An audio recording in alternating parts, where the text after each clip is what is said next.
जब अपने विश्व के आप ही भगवान हो तो दूसरे किसी भगवान को आपके विश्व में रत्ती भर दखलंदाजी का अधिकार हो ही कैसे सकता है। यहाँ का सीधा नियम है कि आपको अपने ही मानसिक कर्मों का हिसाब चुकाना पड़ रहा है, परंतु यह सीधा सत्य भी न समझने के कारण मनुष्य की हास्यास्पद हालत अब ऐसी हो गई है कि वो जो कर सकता है वो कर नहीं रहा, और जिसे भगवान मान पूज रहा है और जिसे वो भगवान कह रहा है उसे उसके जीवन में कुछ करने की सत्ता ही नहीं है।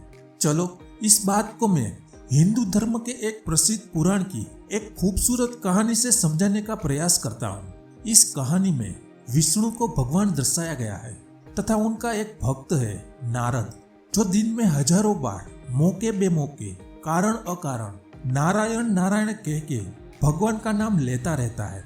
इस कारण धीरे धीरे नारद को यह गलतफहमी हो जाती है कि इस विश्व में भगवान का उससे बड़ा कोई भक्त ही नहीं। एक दिन अपनी इसी गलतफहमी को सहलाने के विचार से वे विष्णु के पास पहुंच जाते हैं। उनके चरणों में प्रणाम कर अहंकार पकड़े नारद थोड़ा तनते हुए विष्णु भगवान से पूछते हैं, प्रभु क्या आपका मेरे से बड़ा भी कोई भक्त है? सवाल सुनते ही विष्णु हंस पड़ते हैं और हंसते हुए कहते हैं, हजारों है। नारद का तो जैसे पूरा नशा ही उतर जाता है, लेकिन फिर स्वयं को आश्वासन देते हैं शायद भगवान मजाक कर रहे हैं।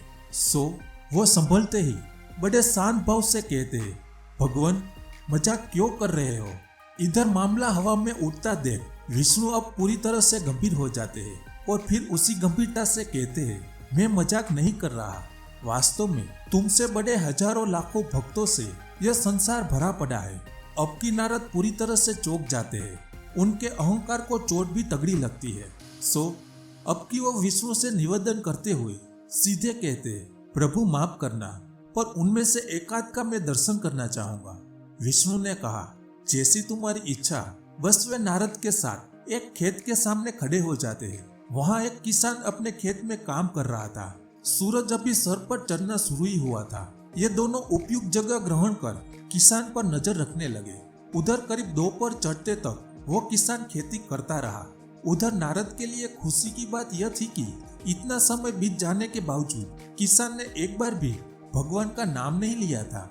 इससे निश्चिंत थी मन ही मन नारद को विष्णु द्वारा उनके साथ मजाक किए जाने का अंदेशा दृढ़ हुआ, परंतु उन्होंने खामोश रहते हुए कुछ देर यह तमाशा और देखना ही उचित समझा। वहाँ दोपहर चढ़ते ही किसान की पत्नी खाना लेकर आई। हाथ बगैर धोकर उसने पत्नी के साथ ही भोजन ग्रहण किया। फिर कुछ देर सुस्ताया, पत्नी वापस चली गई और वो फिर काम पर लग गया। संध्या तक काम किया और घर पहुंचा, नहा धोकर खाना खाया, बच्चों की कुछ जिज्ञासाएं शांत की और सो गया। सुबह फिर खेत में पहुंच गया। फिर तो यह नित्य क्रम 3 रोज तक चलता रहा और कहने की जरूरत नहीं कि इन 3 दिनों में एक बार भी उसने भगवान का नाम नहीं लिया था। अब नारद के सब्र का बंध टूट पड़ा। उन्होंने विष्णु से कहा, आप भी क्या मजाक करने और समय बर्बाद करने मुझे यहाँ ले आए? इसने तो 3 रोज में एक बार भी आपको याद नहीं किया। विष्णु बोले, तुम 3 रोज की बात करते हो? इसने तो पैदा होने से आज तक मेरा नाम ही नहीं लिया है। मैं तो बराबर इस पर निगाह बनाए हुए हूँ। उसको कष्ट आते हैं तो भी वो मुझको याद नहीं करता, बस कष्ट आने पर अपनी गलती खोजने में लग जाता है। मैं भी हैरान हूँ, अपनी राह से भटकता ही नहीं, अपना विश्व बनाने में लगा ही रहता है। तो कुछ समझे नारद, यही मेरा असली भक्त है। उसे ज्ञान है कि उसके विश्व का निर्माण उसे ही करना है, और अपने इस कर्म में वो दिन रात लगा ही रहता है। न तो मुझे व्यर्थ परेशान करता है और ना ही मुझसे व्यर्थ की उम्मीद ही रखता है। तुम्हारी तरह बिना कोई जवाबदारी उठाए दिन भर नारायण नारायण नहीं करता फिरता है। फ्रेंड्स, प्रकृति की रचना कुछ ऐसी है कि यहाँ कर्म और कर्तव्य ही पूजा है, और जो अपने कर्मों और कर्तव्यों में डूबा है उनका आनंद ले रहा है, उसका जीवन वैसे ही 100% धार्मिक है। ऐसे व्यक्ति के जीवन में अलग से किसी पूजा की ना तो आवश्यकता है ना जगह है, क्योंकि फिर उसका हर कार्य ही पूजा हो जाता है। अगर साइकोलॉजी की अंतिम गहराई समझे तो धार्मिक मनुष्य होता है, धार्मिक जीवन होता है, धर्म की शिक्षा होती है, परंतु धर्म अलग से कुछ नहीं होता। बस यह वाक्य बार बार सुने तथा प्रकृति के अंतिम सत्य को समझ लो।